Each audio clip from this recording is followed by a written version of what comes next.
Advertising, once a gamble, has thus become one of the safest business ventures. Just let that sink in for a second. We're kicking things off today with this incredibly bold claim from Claude Hopkins. It's essentially a promise to take something that usually feels like spinning a roulette wheel, marketing and advertising, and completely transform it into a guaranteed, scientific, and highly profitable business venture.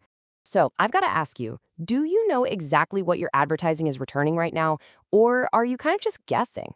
Seriously, are your marketing campaigns built on hope, or are they backed up by hard, undeniable data? Look, if you've ever felt like you're just throwing money into the void and crossing your fingers for sales, trust me, you're not alone. But the good news is you absolutely don't have to operate that way anymore. Welcome to this explainer on Claude Hopkins' foundational masterpiece, Scientific Advertising. Today, we're unpacking the absolute secrets from a guy who basically wrote the ultimate marketing masterclass an entire century ago. And here's the crazy part. This text is so powerful that its principles are actually more relevant today in our hyper-data-driven world than they were back then. We're going to take his brilliant insights and turn them into a modern, actionable playbook specifically for your business. All right, let's dive right in. Here's our agenda for the playbook today. 1. The end of the gamble. 2. The salesman in print. 3. Hooking the right prospect. 4. Psychology and specific truths. And finally, number 5, the court of last resort. Okay, starting with section 1, the end of the gamble. It is time to stop guessing. You see, early advertising was a lot like navigating a ship completely without charts. It led to, countless wrecked ventures on unseen reefs. The gamble relies on guessing, throwing out these broad generalities, and honestly, the worst part, seeking applause. Writers just wanted to be entertaining. But the science relies on traced returns, exact metrics, and a relentless laser focus on sales. It's the method of tracking literally every single penny to prove exactly what works. Which brings us to section 2, the salesman in print and how to actually multiply your sales. Hopkins had this core philosophy that an advertisement isn't a piece of fine literature. It's simply a multiplied salesman. So you have to force it to justify its cost. Rule number 1, don't be a clown. Spending money is a serious matter to people. Also, remember that fancy, fine writing is actually a massive disadvantage because it reveals the hook. Instead, you want to tell a complete story and always offer a service to the buyer. Fluffy, dressy ads, they just distract from the actual sale. Now, anytime you're in doubt about your copy, I want you to anchor it with this ultimate face-to-face litmus test. Just ask yourself, would this help me sell them if I met the buyer in person? Seriously, picture a half-sold prospect standing right there in front of you. Would you try to entertain them with a clever joke? Or would you give them the solid, convincing facts they actually need to make a decision? Treat your readers like real people standing right in your office. Moving right along to section 3, hooking the right prospect. This is all about the incredible power of headlines. Look, you could have the absolute greatest salesman in print, but if they're talking to the wrong person, it's completely useless. Hopkins would often spend hours, literally hours, perfecting a single headline, just to pick the right person out of a massive crowd. You're not trying to get everybody's attention. Think about it. If your headline grabs the 80% of an uninterested crowd, you are just throwing money out the window. Your one and only job is to flag down the 20% who actually want what you're selling. Let's think about this with a kind of absurd scenario. Would you read an ad about shaving cream if you were a woman? Well, of course not. People are hurried. They skip over like 3/4 of the stuff they actually pay to read. They definitely don't want to be bored in print.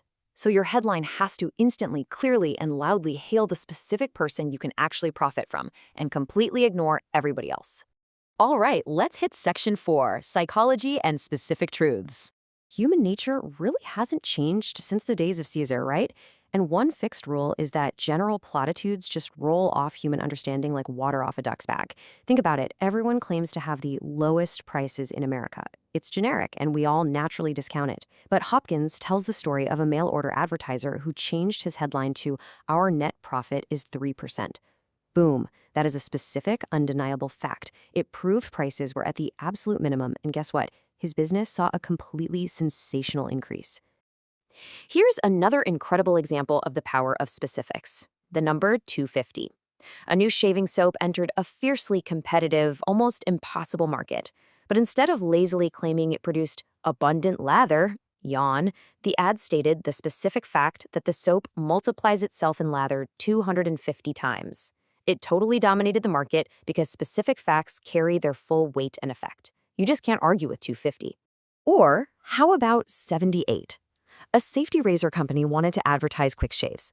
Now, instead of just saying shaves fast, they boldly claimed a 78-second shave. Why does that work so incredibly well? Because definite figures always signal to the reader that actual rigorous tests have been done. It completely bypasses skepticism and builds immediate trust. And this psychology absolutely applies to how you offer a service, too. Hopkins shares this great story of two men selling horses. Both of them say, try the horse for a week. But the first guy says, if you don't like it, come back for your money. The second guy, though, he says, try the horse for a week, then come and pay me. Naturally, the buyer went with the second man's horse. Offering a service with zero upfront risk is just infinitely more persuasive than your standard run-of-the-mill money-back guarantee. Finally, we arrive at Section 5, the court of last resort. Let's talk about test campaigns. So how do you know for sure that any of this will actually work? Well, you rely on the ultimate safety net, mail order advertising. Hopkins considered this the absolute best school of marketing because, in his words, false theories melt away like snowflakes in the sun. In mail order, your costs and your results are immediately apparent, literally down to the fraction of a penny. There is zero guesswork permitted here. You are basically forced to become a ruthless master of efficiency. Ultimately, the crucial point comes down to the math. Hopkins mentions a specific case where one guy's ad resulted in a $14.20 cost per reply. But then, another man submitted an ad for the exact same product and it brought in replies for an average of 41 cents each. Just think about that difference if you're scaling to 250,000 replies. It's wild.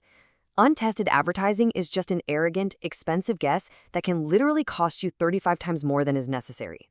To prevent that kind of massive disaster, Hopkins gives us the immutable 4-step scientific method of the test campaign.